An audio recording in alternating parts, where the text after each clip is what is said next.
El encuentro del obrero metalúrgico Marius de Wilde, que habitaba con su mujer, su hijo y su perro en las afueras de Quarouble, en la frontera franco-belga, fue un contacto en dos tiempos.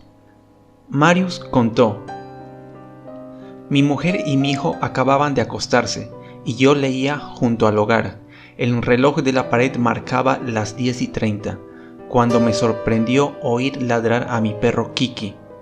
El animal aullaba lúgubremente, creyendo que tal vez se había introducido algún ratero en el patio. Tomé la lámpara de bolsillo y salí. Al llegar al jardín, distinguí una masa sombría sobre la vía férrea, a menos de 6 metros de la puerta de mi casa. Pensé que podía tratarse de un carro abandonado allí por un campesino. Me dije que debía advertir a los empleados de la estación a primera hora de la mañana siguiente para que lo retirasen y evitasen un accidente. En aquel preciso instante, mi perro llegó saltando hacia mí y de pronto, a mi derecha, oí un rumor de pasos precipitados. En aquel lado existe un sendero llamado el Camino de los Contrabandistas, pues a veces estos lo utilizan de noche para franquear la frontera franco-belga. Mi perro ladraba furiosamente. Vuelto en aquella dirección, encendí la lámpara eléctrica y proyecté un rayo luminoso hacia el sendero. Lo que vi no tenía nada que ver con los contrabandistas. Eran dos seres distintos a todo cuanto yo había visto. Estaban a 3 o 4 metros de mí, detrás de la valla, que era lo único que me separaba de ellos, y se dirigían uno detrás de otro hacia la masa sombría que yo había observado sobre la vía férrea. Uno de ellos, el que iba delante, se volvió hacia mí. El haz luminoso de mi lámpara hizo surgir el lugar donde debía tener la cara, un reflejo de vidrio metálico. Tuve la clarísima impresión de que su cabeza estaba encerrada en un casco de escafandra.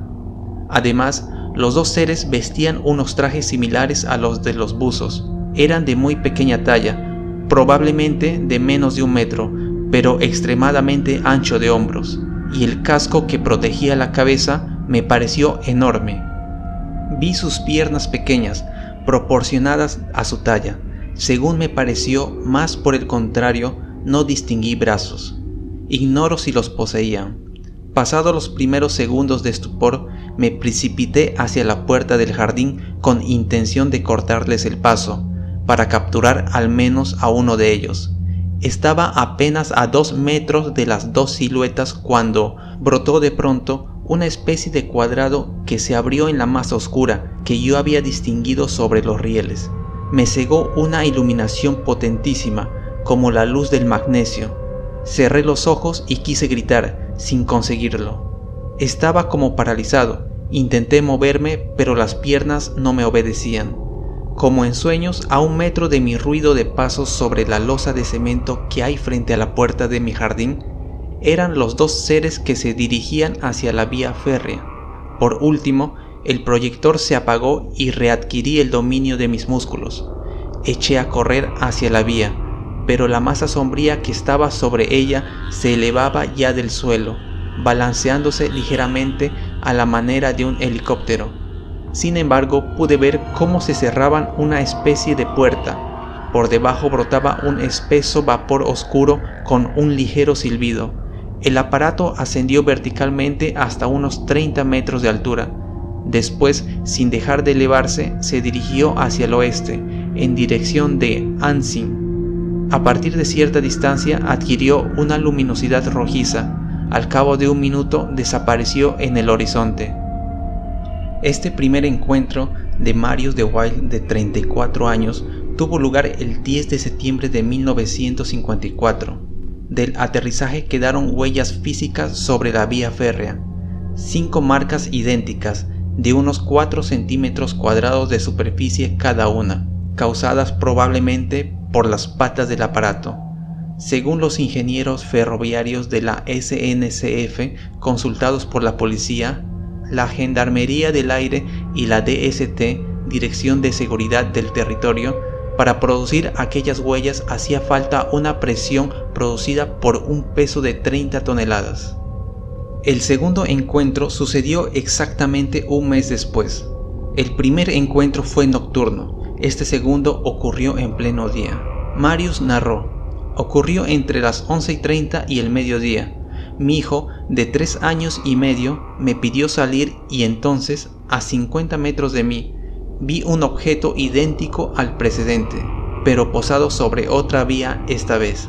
Avanzando con prudencia, comprobé la presencia de una abertura rectangular en la base de la cúpula y una hilera de ventanillas. Varios seres se encontraban alrededor del objeto.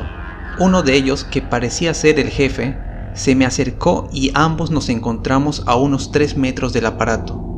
El ser tenía una talla de 1,20 m aproximadamente y llevaba un casco provisto de una pieza transparente ante la cara. Sus rasgos regulares eran de tipo asiático mongol. La mandíbula era robusta y tenía los pómulos salientes, las cejas y los cabellos negrísimos, los ojos pardos y la tez de un hombre blanco bronceado. El ser acarició a mi hijo, que yo llevaba en brazos, me dio unos golpecitos en la espalda, sonriendo antes de pronunciar unas palabras en una lengua desconocida para mí. Su sonrisa y su comportamiento eran análogos a los nuestros. Acto seguido, se apoderó de una de mis gallinas, que confió a 2 de sus compañeros. Acarició de nuevo a mi hijo, me volvió a dar cariñosos golpecitos en la espalda y subió al aparato. Un panel tapó la puerta y el objeto despegó verticalmente, desapareciendo hacia el este. En el primer encuentro, Marius mencionó la misteriosa caja negra, cuya existencia, además de las autoridades policíacas y militares, conocían muy pocas personas. Cuando se produjo el aterrizaje del 10 de septiembre de 1954, Marius de Wild encontró sobre la vía férrea una caja metálica de unos 70 centímetros de largo por unos 40 centímetros de grosor. Cuando Marius dirigió la luz de su mechero hacia la caja, la tapa de esta se cerró, pero no antes de que él pudiera distinguir como unos aparatos o herramientas en su interior. Marius de Wild se llevó la caja a su casa, con la intención de abrirla, pero comprobó que no poseía ningún sistema de cierre conocido y que sus paredes eran totalmente lisas sin que se distinguiese en absoluto el encaje de la tapa. Sin embargo, de Wild, no olvidemos que era obrero metalúrgico. Trató de forzar la caja con la ayuda de una sierra para metales y de una lima, mas todos sus intentos resultaron en vano. El metal de que estaba hecha la caja parecía durísimo e inatacable por medios conocidos de de Wild. Llegamos ahora a un punto muy particular de esta historia. Según señala Pierre de Val en el artículo que consagró el tema, aunque la primera reacción de Marius fue la de avisar a la policía sobre lo que había visto, y así lo hizo, no dijo nada a nadie sobre la existencia de la caja y la escondió en un cobertizo bajo un montón de carbón. Poco tiempo después de su declaración a las autoridades, que precedió a la visita de varios investigadores oficiales, así como la del Dr. Heineck, que vino especialmente de Estados Unidos y se desplazó a Grenoble en un helicóptero militar desde el aeródromo de Lille. Recibió de nuevo la visita de los miembros del Servicio de Información del Ejército del Aire, que lo sometieron a un detallado interrogatorio, invitándolos después a acompañarlos a otro centro oficial donde volvieron a bombardearlo de preguntas. Y no solamente fue interrogado, sino que lo sometieron a hipnosis y a la acción del pentotal sódico o suero de la verdad. Terminadas estas pruebas y exámenes del testigo, este es devuelto a su casa en un vehículo oficial y uno de los investigadores le pide entonces que le entregue la famosa caja.